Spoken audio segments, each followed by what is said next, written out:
som está falhando.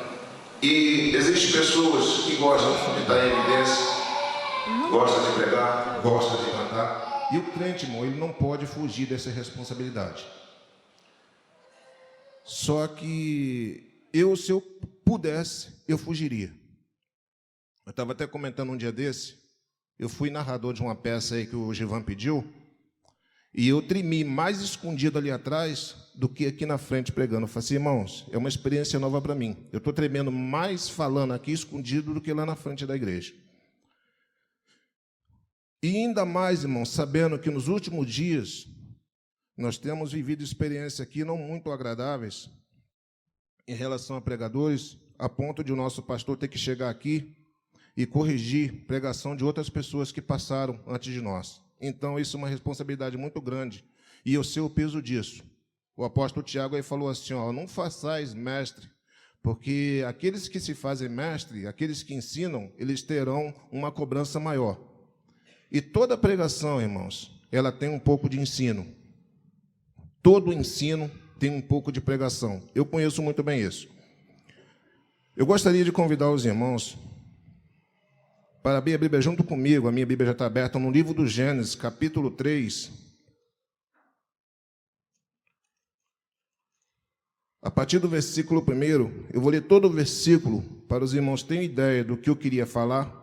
E logo após, eu vou centralizar a minha fala em um só versículo para que os irmãos entendam bem sobre o que eu queria falar. Gênesis, capítulo 3, a partir do versículo 1, fala sobre a queda do homem. Diz assim, mas a serpente, mais sagaz que todos os animais selváticos que o Senhor Deus tinha feito, disse à mulher, é assim que Deus disse, não comerei de toda a árvore do jardim? Respondeu-lhe a mulher, do fruto das árvores do jardim podemos comer, mas do fruto da árvore que está no meio do jardim, disse Deus, dele não comereis, nem tocareis neles, para que não morrais. Então a serpente disse à mulher, é certo que não morrereis, porque Deus sabe que no dia em que dele comerdes, se vos abrirão os olhos, e como Deus, sereis conhecedores do bem e do mal. Vendo a mulher que a árvore era boa para comer, agradável aos olhos, e a árvore desejável para dar entendimento, tomou-lhe do fruto, e comeu, e deu também ao marido, e ele comeu. Abriram-se, então, os olhos de ambos, e percebendo que estavam nus, coseram folha de figueira e fizeram cintas para si. Quando ouviram a voz do Senhor, que andava no jardim, pela viração do dia, esconderam-se da presença do Senhor Deus, o homem e sua mulher, por entre as árvores do jardim. E chamou o Senhor Deus ao homem, e lhe perguntou, onde estás? Ele respondeu, ouvi a sua voz, a tua voz no jardim, e porque estava nu, tive medo e me escondi. Só até aqui. Irmãos, a gente até brincou um dia desse aqui fora, que teve um irmão que ele convidou um pregador para vir aqui, e a pergunta foi feita o seguinte, ele não vai trazer queijo não, né? Eu até brinquei com esse irmão, eu gostaria, irmão, que todo pregador que viesse aqui trouxesse um queijinho para mim. Porque eu não sou mineiro não, mas eu gosto de um queijo. Isso é para quebrar um pouco o nervosismo, que eu não vou negar para os irmãos que eu estou um pouco nervoso. Eu não vou trazer queijo para os irmãos, não. Mas eu vou trazer terror. E eu não vou ser uma exceção, não, irmão. Porque o próprio Cristo ele falou assim, você não fique pensando que eu vim trazer paz na terra, não. Eu vim trazer guerra. Eu vim trazer discórdia, eu vim trazer pai contra filho, eu vim trazer filho contra pai. Então, não espere muita coisa de mim, não, porque eu vim trazer isso. E eu queria centralizar, irmão, junto com você, junto com os irmãos, o versículo de número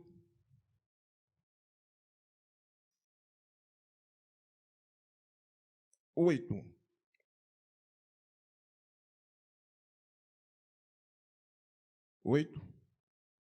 Não, 9. E chamou o Senhor Deus ao homem e lhe perguntou, onde estás? O 10. Ele respondeu, ouvi a tua voz no jardim, e porque estava nu, tive medo e me escondi. Por causa de quê, irmãos? Que eu vim falar que eu vim trazer terror para os irmãos. Não, eu não quero assustar ninguém. Eu não vou contar aqui também uma história de lobisomem, porque não existe, de fada, que também não existe, tudo utopia, tudo mentira. Mas eu gostaria, irmão, de compartilhar junto com os irmãos alguma coisa em relação ao medo. Porque, irmão, nós estamos passando por uns dias tão difíceis. Eu trabalho numa escola, irmãos, já relacionado a isso, e eu gostaria de contar um negócio para uma experiência que eu tenho vivido. Eu trabalhei numa empresa de prestação de serviço durante 8 anos, só em empresa privada. E eu saí agora, continuei prestando serviço pela mesma empresa, só que agora eu entrei para trabalhar numa escola, numa área pública. E a minha experiência não está sendo nada boa. Porque eu trabalho, irmão, com crianças e adolescentes. E o que acontece? A escola, irmão, ela é cercada de alambrado. E o que acontece? Aí, a gente controla a entrada e saída dos alunos, fica ali observando, ver se não arruma confusão no pátio, e vira e mexe, aparece um buraco no alambrado. O que eles fazem? Eles abrem um buraco no alambrado para poder fugir durante as aulas. Então, eles saem durante as aulas, eu estou lá na parte da frente, não vejo, ver se acontece lá atrás. Aí, quando a aula está quase, quando começa, eles entram, atendem a chamada, e no discorrer da aula eles saem, depois eles voltam para poder dar a entender que eles estiveram durante o tempo ali. E o que acontece? Aí eu vou lá e fecho um buraco num dia, quando chega no outro eles abrem 2. Eu vou lá, fecho 2, quando chega no outro dia eles abrem 4. Parece que eles aceitam aquilo como se fosse um desafio. O último buraco que eu fechei 2, quando eu voltei lá no lugar que eu tinha fechado 1, apareceu 3. Dá para poder passar quase uma pessoa em pé. Eu falei para a diretora, eu falei assim, eu não fecho mais, até porque isso não é meu serviço, eu estou fechando porque eu estou aqui final de semana, não estou fazendo nada mesmo, fecho. E eu teci um comentário em relação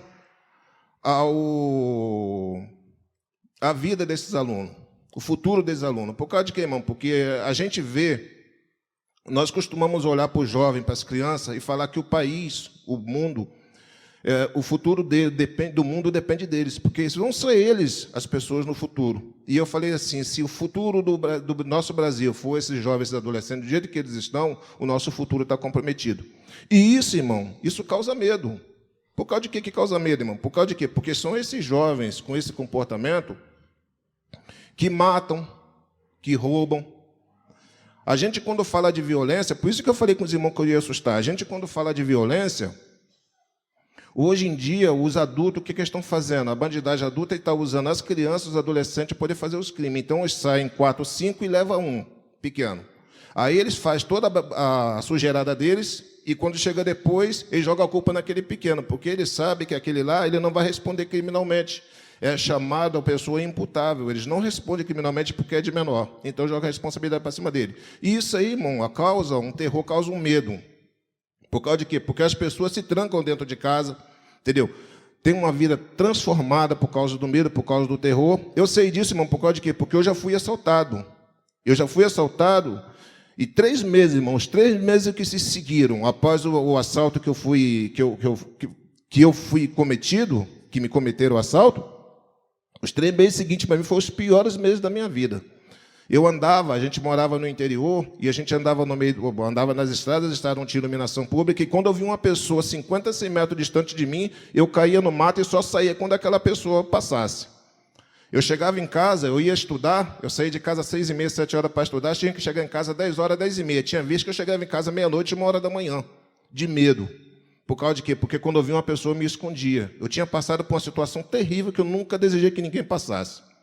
Por causa de quê, irmão? Porque medo, todo mundo passa por medo. Todos nós temos medo. Todos nós temos dificuldade, passamos por medo, passamos por momentos de dificuldade, de terrores, de momentos de dificuldade. E a Organização Mundial da Saúde, irmãos, ela diz o seguinte, uma em cada 7 pessoas no mundo tem problema de distúrbio de medo. O que significa isso, irmãos? Parece que não, tá? Mas o ano passado, segundo a ONU, diz que a população mundial chegou a 7 bilhões de pessoas.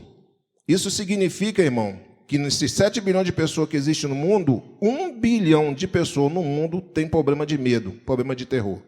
E quando eu falo medo, irmãos, não é esse medozinho de você sair na rua e se assustar quando você escuta um barulho, quando alguém bate nas suas costas, não. É medo mesmo de sair de casa, é medo de escada, é medo de barulho, é medo de gente, medo de altura, é medo mesmo, é terror mesmo. Pessoas que têm a sua vida, têm o seu dia a dia, a sua rotina alterada por causa de desenvolver problema de medo. Por causa de quê, irmão? Porque isso sobe para a mente da pessoa. A pessoa desenvolve esse terror que qualquer coisinha, qualquer batidazinha de pé que dá perto da pessoa, a pessoa se assusta. Eu fui numa farmácia aqui na semana passada, comprar um remédio, eu passei na primeira farmácia, perguntei o preço do remédio. A moça me deu o preço, eu saí e fui na segunda. A segunda era mais cara, eu voltei na primeira. Quando eu voltei na primeira, eu entrei na porta e falei assim, voltei. Na hora que eu falei voltei, tinha umas 4 pessoas atrás do balcão. A menina faltou pouco entrar pela porta, correndo lá dentro. Eu já sabia mais ou menos por que ela tinha corrido. Aí quando eu falei voltei, que eu vi que todo mundo correu, eu peguei e parei na porta. Eu falei para ela assim, ó, você me desculpe, mas a minha intenção não é essa. Eu falei para ela, eu sei por causa de que vocês correram. Porque no sábado seguinte, eu tinha ido na terça-feira, e no sábado seguinte a farmácia tinha sido assaltada. Só que não tinha sido essa a minha intenção, assustar eles. Então, irmãos, a vida da pessoa ela muda, quando ela passa por uma situação de medo, a pessoa muda. E nós temos, irmão, na Bíblia, uma pessoa que ela é sinônimo de medo. Uma pessoa que passou 14 anos fugindo por causa do medo. Jacó. Todo mundo conhece a história de Jacó. Jacó, irmãos, ele começou uma trajetória de vida totalmente contrária aos planos de Deus. Deus tinha plano para Jacó. Por causa de quê? Porque em Gênesis capítulo 12, Deus tinha prometido a Abraão que Deus abençoaria Abraão, que toda a descendência de Abraão ela seria uma descendência abençoada. Que Deus abençoaria aqueles que abençoassem a descendência de Abraão, e Deus também amaldiçoaria todos aqueles que amaldiçoarem a descendência de Abraão. E Jacó, irmãos, ele estava nessa linhagem.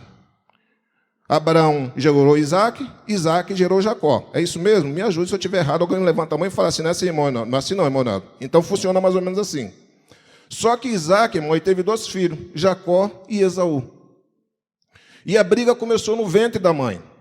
E Jacó enganando Esaú. Quando Jacó cresceu e Esaú cresceram junto, Esaú nasceu primeiro, Jacó nasceu segundo. Os irmãos conhecem bem essa história. O Isaac, já cego, pediu para que Esaú fizesse um guisado. Esaú teve sua vida voltada para o campo, para a caça, e Jacó ele ficou mais caseiro, plantação, ali junto da mãe, junto dos pais. E Isaac pediu para que Jacó ele pegasse uma caça, porque ele ia fazer um guisado. Esaú, ou seja, Esaú ia pegar uma caça, ia fazer um guisado, e ele ia abençoar a Esaú, porque Esaú era o primogênito, a bênção do pai era sobre o primogênito. E então Isaac ele ia abençoar Esaú, assim que Esaú fizesse uma caça para ele. E Esaú saiu poder fazer essa caça. Só que o que Esaú não sabia, irmãos, é que Rebeca estava atrás da porta e ela escutou toda a conversa. Ela foi lá, chamou Jacó e falou assim, ó, o seu pai mandou seu irmão pegar uma caça, vai fazer um guisado para ele, porque ele vai abençoar ele. Então você vai fazer o seguinte, eu vou preparar o guisado, você vai lá, vai entregar para o seu pai, e você vai receber essa bênção no lugar do seu irmão. Jacó falou assim, esse negócio não vai dar certo, não. O meu pai vai descobrir, e eu, ao invés de ser abençoado, eu vou ser amaldiçoado. É isso que vai acontecer. Ela falou assim, ó, você não se preocupa com isso. Eu vou me responsabilizar por esse negócio. Se o seu pai amaldiçoar você, essa maldição ela vai cair sobre mim. Ela puxou toda a responsabilidade para ela. Então, irmão, discorreu. O que aconteceu? Por causa de quê? Porque Jacó, segundo a Bíblia diz, Jacó ele era um rapaz que ele não tinha muito pelo. E já Esaú era um homem peludo. Era um homem peludo. Ela falou assim, isso não é problema. Ela falou assim, aí ele pegou, colocou essa condição. Eu sou um homem sem pelo e meu irmão é peludo. Meu pai vai descobrir. O meu pai está cego, mas ele tem tato ainda. E existe, irmãos, o ser humano ele tem 5 sentidos. Visão, tato, olfato, paladar. Tato, visão, me ajudei. Tato, visão, olfato, paladar e audição. O irmão Reginaldo me ajudou. E quando nós temos dificuldade em desenvolver um desses sentidos, o outro a gente consegue desenvolver mais. Por exemplo, uma pessoa que é cega, ela tem uma facilidade de identificar as coisas só com o tato. Existe aquela facilidade. Ela desenvolve um pouco mais a audição, porque aquele sentido ele é mais desenvolvido. E o que aconteceu? Isaac, ele descobriu. Ele descobriu. Pela fala, ele descobriu que era Jacó. Mas quando ele tocou, ele sabia que ele foi enganado. Porque ela pegou um casaco de pele, colocou sobre Jacó, e Jacó ficou cabeludo. Resumido, Jacó recebeu a bênção no lugar de Esaú. Quando Esaú descobriu, ele falou assim: multiplicar-se-ão os dias de luta do meu pai, porque eu vou matar Jacó. Aí, irmão, começou a vida de Jacó. Uma vida de sofrimento, uma vida de fuga, uma vida de medo. O que Jacó não sabia, irmãos, que dentro dessa linhagem, como eu falei ainda há pouco, da bênção de Deus, ele era principal. Tem um versículo que diz, me fala agora, não sei se é no livro na carta escrita aos Hebreus, que a Bíblia diz que Deus aborreceu a Esaú e amou Jacó. Não, irmão, não que Deus ele faça acepção de pessoa a nível, a ponto de amar uma pessoa mais do que a outra. Porque a vida de Esaú, irmãos, ela não condizia com aquilo que Deus tinha para ele. Ele também estava no plano de Deus, desde que ele desenvolvesse uma vida debaixo da vontade de Deus. Só que Esaú já começou errando quando ele pegou uma mulher que não era da linhagem de Israel, para ele poder conviver com ela. Então ele já começou, e aquilo, a Bíblia diz que aquilo, irmão, acabou se tornando uma tristeza para os pais dele. Então ele já começou, antes de que isso acontecesse, ele já desenvolveu uma vida fora do padrão cristão, totalmente ao contrário daquilo que Deus queria para ele. E Jacó, ele aproveitou essa oportunidade. Apesar de não saber disso sair de uma forma direta, ele aproveitou essa oportunidade. Quando a mãe de Jacó soube que Esaú ia matar ele, que era mãe do mesmo menino, ela falou assim: agora você foge, vai para a casa do seu tio, para a casa do meu irmão, porque o seu irmão quer matar você. E eu vou acabar sofrendo duas vezes. Vou sofrer porque eu vou perder um filho e vou sofrer de novo porque eu vou ter outro filho assassino. Irmãos, isso aí aconteceu na casa de Davi. Quando a gente faz as coisas, quando a gente toma a decisão na nossa vida, sem a gente pensar nas consequências, a gente acaba pagando um preço, e um preço caro. Um preço caro. Então, irmão, muito importante, antes da gente fazer alguma coisa, a gente pensar no que aquilo vai causar na gente, para a nossa vida e para a vida de outras pessoas. E era isso que estava acontecendo com a vida de Rebeca. E a Bíblia diz, irmão, que Jacó ele partiu em direção à cidade.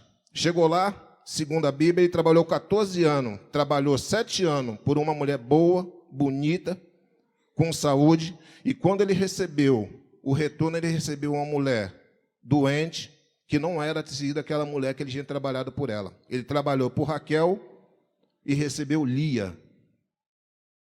Labão falou assim: ó, é muito fácil, você leva as duas, desde que você trabalhe mais 4 anos.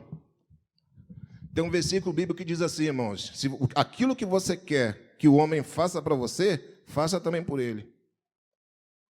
Faça também por ele. Se você maltratar hoje uma pessoa, irmãos, é que nem aquele, não sei se os irmãos sabem, aquele saco de areia que coloca, irmão, num ringue, para os camaradas dar soco para poder treinar, para poder calejar o punho. Dá um soco num bagulho daquele, irmão, ele está balançando. Você dá um soco nele, ele vai e ele volta em cima de você. Então, irmão, aquilo que nós desejamos para as pessoas, pode ter certeza, uma hora vai voltar para a gente. Pode até ser que não seja aquela mesma pessoa, ela não vai desejar o mal porque ela recebeu o mal. Mas o tempo, a justiça de Deus vai ajudar para que isso, vai cooperar para que isso aconteça. E o que aconteceu? Jacó ele tinha trabalhado, já tinha enganado o irmão, e Esaú virou lá e falou assim: não é à toa que o nome dele se chama Jacó, porque já pela segunda vez que ele me engana, e eu vou matar ele. E ele fugiu. E lá, irmão, começou a trajetória dele. Só que ele trabalhou 14 anos para o sogro, recebeu as 2 filhas, adquiriu riqueza e tinha que voltar de novo para a terra dele. E ele soube, alguém tinha comentado, que Esaú estava no caminho indo de encontro a ele, com 400 homens. Aí começou o sofrimento de Jacó. Nós estamos falando de medo. Só, irmão, que nós esquecemos de um detalhe. A Bíblia diz, irmão, que aquele homem que teme a Deus, Deus ele coopera para que até os seus inimigos se reconciliem com ele. E Jacó, irmão, estava numa situação, por causa de que, irmão, como eu falei no começo, o medo, o terror, ele muda, ele altera a vida da pessoa, ele altera o dia a dia da pessoa, altera a rotina da pessoa. E Jacó não estava preocupado com isso, ele estava preocupado com o irmão dele que tinha prometido matar ele. Só que a Bíblia diz, irmão, que quando Jacó ele saiu da cidade, antes dele entrar na cidade, saindo de Berseba, ou Bérseba, indo até Ur, na cidade do tio dele, são aproximadamente 100 a 110 quilômetros. A Bíblia diz que quando chegou no caminho, ele deitou, ele cansou, ele deitou. E ele pegou uma pedra e ele colocou como travesseiro para dormir, para descansar, antes de entrar na cidade. A Bíblia diz que ele teve uma visão durante a noite de que anjos subiam e desciam. Ele levantou e falou assim: esse lugar não é outro lugar senão a casa de Deus. E colocou aquele nome de Betel. Deixa eu confirmar se é isso mesmo. É isso mesmo, né, irmã Dília? Botou aquele lugar de nome Betel. Quando ele entrou na cidade, trabalhou 400 anos, ou seja, trabalhou 14 anos por sogro. Pegou as duas filhas, construiu família, filhos, riqueza. Quando ele saiu da cidade, quando ele estava saindo da cidade, a Bíblia diz que ele encontrou, irmão, um anjo. Ele acampou, fez um acampamento quando estava saindo da cidade. A Bíblia diz que, de novo, está Jacó às voltas com um anjo. E ele colocou o nome daquele lugar Manaim, que é acampamento de Deus. Jacó ele sai ao encontro do irmão. Até então, irmão, ele já tinha tido 2 encontros com o anjo de Deus. Até então. Ele sai ao encontro do irmão. E o que é que ele faz? O medo, irmãos, ele desperta na pessoa o instinto de sobrevivência. É por isso que é bom uma pessoa que tenha medo. Porque ele desperta na pessoa o instinto de sobrevivência. Jacó, o que é que ele fez? Ele falou assim, ó, eu estou perdido, o meu irmão vai me encontrar, ele vai matar a mim, vai matar todo mundo. Porque a minha família é pequena. Ele está vindo com 400 homens.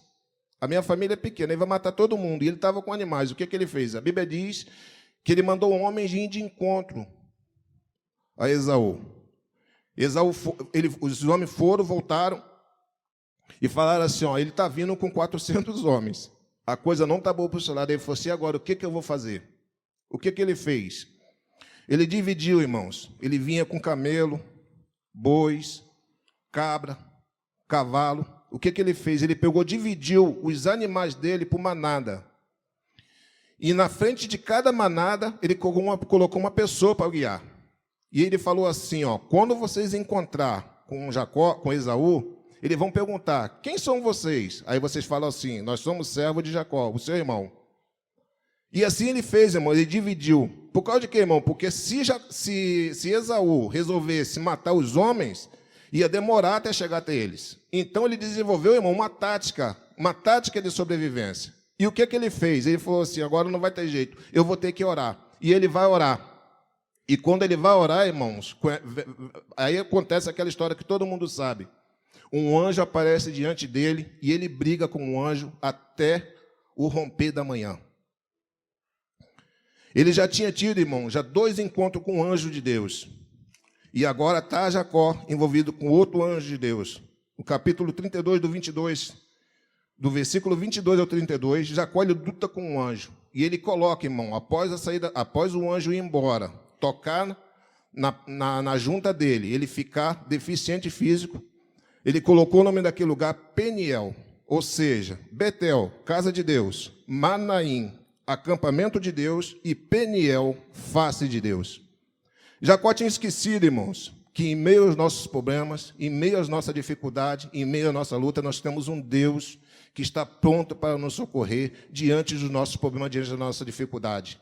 Resumido, Jacó, quando encontra com Esaú, ele prepara, irmãos, um presentinho. O medo de Jacó era tanto, ele prepara um presentinho. E no capítulo 32,